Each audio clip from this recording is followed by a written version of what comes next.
My name is David Welch. It's Tuesday. We're here at Brothers Tech Center to show you a little bit of history, some helpful handy hints while we take an in-depth look into the world of carpet.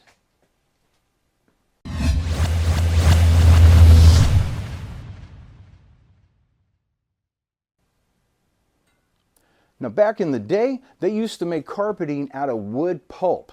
They mixed it together with a little bit of nylon and they called it rayon because I guess wood pulp carpeting doesn't have a good marketing sell to it. Now your jute on the back, your padding, it was a real nightmare. It was made out of old burlap sacks that they took, shredded up, and compressed together. Now burlap sacks have linseed oil in them. Do you know what burns better than an old oily rag? Nothing. So if you had an electrical problem, you were doing some welding, a spark landed on that, it would fester and fester and fester. So if you got any old carpeting in your garage, you better get it out of there. So over the years, your manufacturing processes got faster and faster, more efficient, and the cost of nylon came way down. So these days, your carpeting's mainly made out of nylon. Now here you're looking at your most common materials that you see your carpeting. You got your nice, soft, fluffy cut pile, and here you got your loop. Now one thing I'd like to point out on this loop is that the texture is all broken up. There's no pattern here. If you're looking at less expensive carpeting, older carpeting, a lot of times what you're going to see are just stripe after stripe after stripe. They call those cornrows, and that's because the manufacturing process wasn't that good and all the yarn was the same size, height, and everything all the way across, making it look like a little miniature farm. But if you take a look at this, you'll see that all of the little loops, they're different heights, different widths, different lengths. And this way, it's all broken up and you don't get that weird cornrow effect going on. Another thing I want to show you on the carpeting here is the back. Now the juting these days, it is made out of carpet remnants, but it's not your grandmother's carpet from Goodwill. They shred it up. This is all brand new stuff. When they're manufacturing the carpeting, they just get the leftover thread and miscellaneous remnants, they shred it all up, they compress it, and they put it on. So everything is brand new, nice and clean. Everything's made here in America because who do you want to give your money to? Now here you're looking at a 1947 and 1955 Chevy or GMC truck carpet. Nice simple piece, basically just a big square piece, right? Thinking to yourself, well, I can do that myself. No, you can't. You're not going to go ahead and cut it this square. You're not going to have it molded for your tunnel ram. You're not going to get this heel pad on here as well as this is. You're not going to sew up the edges. You're not going to get the juting on that well for the price that you can get this. Now back in my day, when I had to do all this stuff myself, it was a real drag. If you took it to an upholstery shop, it was big bucks because you have to mold it into all the nooks and crannies. I'll show you why you got to do that a little bit later with one of my helpful handy hints. But I'm telling you, there's just no way that you can do it at home for the cost that it used to cost and the time and the trouble and money that it's going to take you at home. So just trust me on this. Next, I'll show you the 55 to 59. 55 to 59 second series you would also think is a nice easy thing to do at home maybe, but again you've got your cutouts right here for the door. You got your pleating. Look at this right here. The curvature of that is the curvature of the back cab. It's going all the way back underneath the gas tank. Help you keep it a little bit quieter, a little more insulated. You got your heel pad down here too. So 55, 59, it's indicative by its slots on the side. And here's what your juting is going to look like underneath. That was just like original right there. So now 60 to 66, completely different. Doesn't look anything like any of these. Next, a helpful handy hint.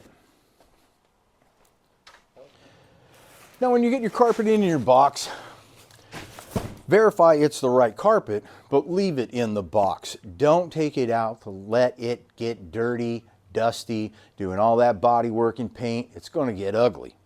Leave it in the box, but when you're ready to work on it, take it out of the box and put it in the sun. Leave it in the sun as long as you can, 2, 3, 4 hours, depending on how cold it is. Then go ahead and put it in your cab when it's ready, nice and clean and everything, but before you've done any work. You're going to want to put blankets on top of the carpet, and then you're going to want to do your electrical. Install your doors, glass, etc., etc., etc., as much as possible. Because what we want to have happen is, we want all of the nooks and crannies to get filled in nice and tight like, okay? Because here's what can happen. If this, for instance, right here is pulled too taut, and you've got a space between your tunnel ram and your carpeting right here, it's going to get old and tired here real quick. Everybody putting your feet down, tools, miscellaneous things that might go in there, it's going to get weak right here and it's going to tear before it's time. So you put your carpet in, you work on it as much as possible with a blanket protecting it, and after you're absolutely done with everything else, now you're ready to install your seats. I'll show you how to do that a little bit later. So your 1960 to your 1972, it's basically all about the same. This particular one right here is an automatic transmission. You can tell because this hump right here isn't too big. If it was a 4x4, they're a little bit taller. And they've got any year, make truck you got, they've already got the molded floor, the molded pattern to put the carpeting in. So when you get it, you can go ahead and install it with the least amount of trouble as possible. It's specifically made just for you. Here we're looking at a Blazer carpeting kit. You get a lot of carpeting with this. This particular 73 to 87, 67, 72, basically about the same. You get your covers right here. You can see that it's sewn on the edge right here, but it's not on this edge because when this is properly installed, then you have a piece that goes right along the edge and covers up this rough texture right here. Here you can see your spare tire cut out, and that's all sewn up all the way around the edge. The backside sewn up, even though normally there's a strip that goes and covers that. You have jute on the front and on the back. You get this little funny guy. It goes right behind the door, sits about right here. Another reason I wanted to bring this out is because it's an excellent platform for my next helpful handy hint. So we let the carpeting sit out in the sun. We put it in the cabin. It was nice and clean. Blankets on top. Did all the work necessary up to the point to where we're ready to install our seat belts and our seats. Question now is, where are the holes? Now, a lot of your carpets, you'll have indentations that really give you good hints. On the back side of this right here, I don't know if the camera really picks it up or not, but there's actually a round circle that's on there. So when this is all in, it's molded as perfect as possible, and we're looking for our holes. We got a couple of different ways of going. I can climb up underneath and I can see wherever they are, and I can simply get an awl, stick it through the floor, making sure I'm not hitting my hand, and put it in like that. Once I've got that established, I'll pull it out and put another awl in its place. I want to get as many sticky things as I can. You can use an awl, you can use old Phillips head screwdrivers that are small enough. But I want to get as many in as possible so that I can make sure that my carpet's in the right spot. You'll know if it's in the right spot or not because this will be sticking up straight or not. So if it's curved like this, you know it's not right. You're going to go ahead and get it so it's sticking straight and up and down. All of them that way.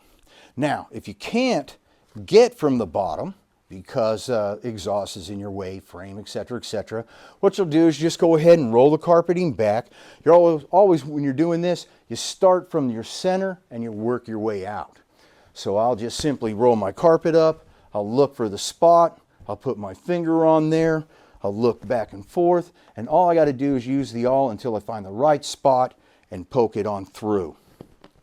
So after we've got as many awls in as possible, Made sure that everything's nice and straight. Carpet's exactly where I want it. How am I going to put the hole in there? Give me a second and I'll show you that.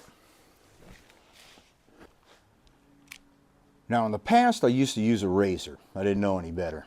I would just cut and cut and cut and cut and do an X until I could get enough of it out of the way and get my seat in there and the bolt in. But it was a real drag. It was a lot of trouble.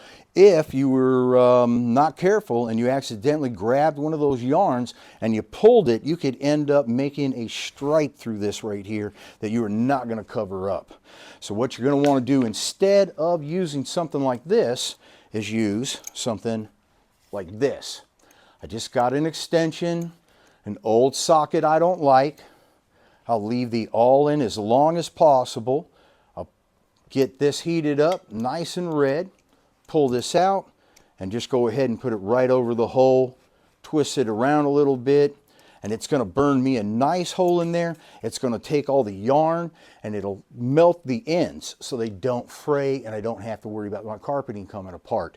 Also, if you have jute that's underneath this, jute is really, really tough to get off if you're using a razor on there. This is going to be your fastest, easiest way to get through all of that in no time at all. All right, so just one more example of how many different choices and selection you've got. Let's take a look at this funny guy going on right here. So right here we got this little notch, that's probably for a gas filler. Here we got this little notch, that's got to be for a tub. So this is probably for a Suburban rear end or something like that. But what do we got going on this side? We got this cutout, but it just comes all the way back. Was that a factory defect that we just happened to come up with? No. This is for your Suburbans that have the tub right here, and then your spare tire goes right here. So you can see that if you're looking for selection, color, the year and make that you specifically want, right down to the bones, American made, so you know where your money's going, there's only one choice. My name's David Welch. This is Brothers Tech Center. We're going to come to you every single Tuesday, so you make sure you stay tuned and subscribe. Instagram, Facebook, all that kind of stuff too, of course. But you got to make sure you subscribe, because if you don't, you're going to miss these helpful, handy hints. And then when you're building your truck, you're going to say, you know what? I should have watched Dave first.